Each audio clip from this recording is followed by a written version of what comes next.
Welcome back everyone to the series where we dive into the F1 circuits. This week we're looking at Imola, but more specifically the Autodromo Internazionale Enzo Erdino Ferrari. So, let's dive in. It is one of Italy's 20 administrative areas, located in the country's northeast and made up of the historical regions of Imola and Romagna. It has a population of 4.4 million people and covers an area of 22,446 kilometres squared, which is approximately 8,666 square miles. Despite being planned as a one-time event in 2020 due to the continued existence of the COVID-19 pandemic, the Emilia-Romagna Grand Prix is set to return on 18th of April 2021, replacing the cancelled Chinese Grand Prix as the second race of the season. Quick facts. Did you know the circuit length is 4.904 kilometres, which is about 3.05 miles? There has only been one time that it's been held here, which was last year. The most wins by a driver was Lewis Hamilton, and the most wins by constructors is Mercedes. The race length is 309.049 kilometres, which is about 192.034 miles. And there is about 63 laps. Let's move on to the history of the track. In 1953, the track was opened as a semi-permanent site, since there was no chicanes. It was only mainly straights with a few minor bends. The circuit remained in this form until 1972. The first motorcycle meets were held in April 1953. And the first auto rally was held in June 1954. The circuit held its first official meeting, a non-championship affair, in April 1963, which was won by Lotus's Jimmy Clark. In 1973, Niki Lauda of Bahrain Alfa Romeo won the non-championship event in Imola, which he won for Bahrain Alfa Romeo. The 1980 Italian Grand Prix marks Imola's first official debut in the Formula One Championship calendar. The Italian Grand Prix, which was not contested at Monza for the first time since 1948. Nelson Piquet won the event, and it was such a triumph that in 1981, a new race, the San Marino Grand Prix, was created especially for Imola, and it remained on the schedule until 2006. The race consisted of 60 laps and around 5-kilometre track covering a total distance of 300 kilometres. Imola is set to host its 28th Formula One race. Before reappearing on the calendar last year, its last appearance was the 2006 San Marino Grand Prix. The only two drivers on the grid currently who have previously raced at Imola are Raikkonen and Alonso, who previously competed at the circuit in its San Marino days in 2001-2006. Back then, the race weekend was split into 2, not 3 days, with just 90 minutes for a practice session on Saturday morning before qualifying. The racetrack is located 400 kilometres, 24.9 miles east of Bologna, in the Italian town of Imola. It is one of the few big international loops that run in opposite directions of the clock.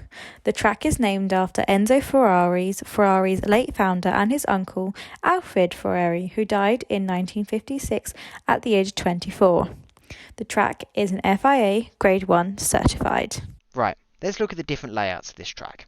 The current layout, which is run from 2008, has a track length of about 4.9 kilometres and it's roughly 3 miles. It's got 19 turns in it, and with a lap record set by Lewis Hamilton in 2020 in his Mercedes as a 1:15.484.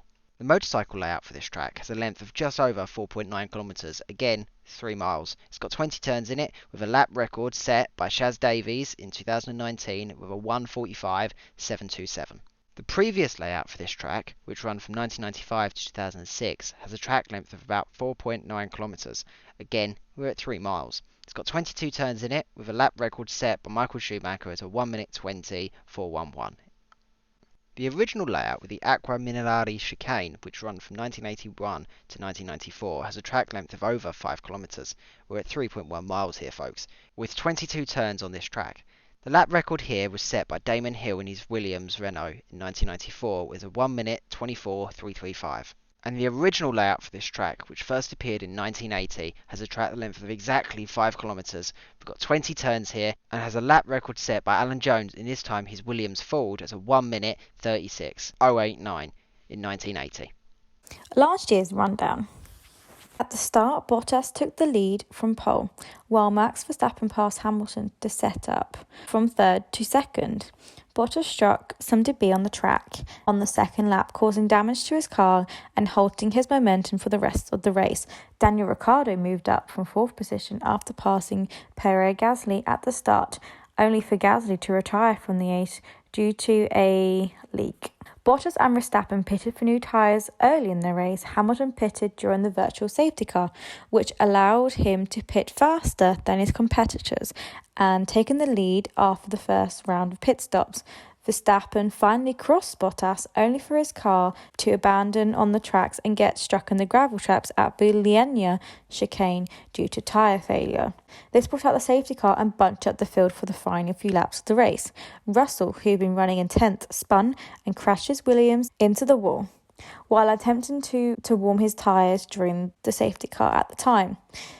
Kvyat climbed up to fourth place after the safety car restart, while Albon spun out of fifth and slid into the rear. After Perez pitted for new tyres behind the safety car, Ricciardo took third place behind the two Mercedes drivers. Despite the addition of chicanes to some of the sections of the track, the circuit has been plagued by safety issues, especially in the flat-out Tamburello turn, which is extremely bumpy and had dangerously little space between the track and the concrete wall separating the circuit from the Salerno Canal which runs adjacent. Nelson Piquet crashed badly during qualifying in 1987 owing to a tyre problem and was forced to withdraw from the race due to injuries. Gerhard Berger wrecked his Ferrari at Tamburello in the 1989 San Marino Grand Prix after his front wing failed. After the collision, the car caught fire, but Berger was able to survive thanks to the fast work of the firefighters and emergency staff, and he only had to miss one race at the 1989 Monaco Grand Prix due to his injuries on his hands. Michele Alboreto, who was practicing his footwork arrows at the circuit in 1991, had a fiery crash at Tamburello Corner, but avoided damage. In 1992, while testing with the Williams team, Riccardo Patrese had an accident at the Tamburello Corner. The sad death of Ayrton Senna on the 1st of May 1994 effectively ended the practice of running the corner flat out ever again. Tamburello was changed from a flat out left-hander to a left-right left chicane to make it better. Right, got a quick rundown of other racing events here at Imola. From 2001 to 2006, and again after 2009, Imola's hosted a round of the Superbike World Championship, and since 2018 it's hosted the FIM Motocross World Championship final. In 2005, for the race of San Marino, in 2008, the race for Europe, and in 2009, the race for Italy, and the World Touring Car Championship all come to Imola. From 2009 to 2011, the venue hosted a round of the International GT Open, and in 2016, Imola hosted the TCR International Series.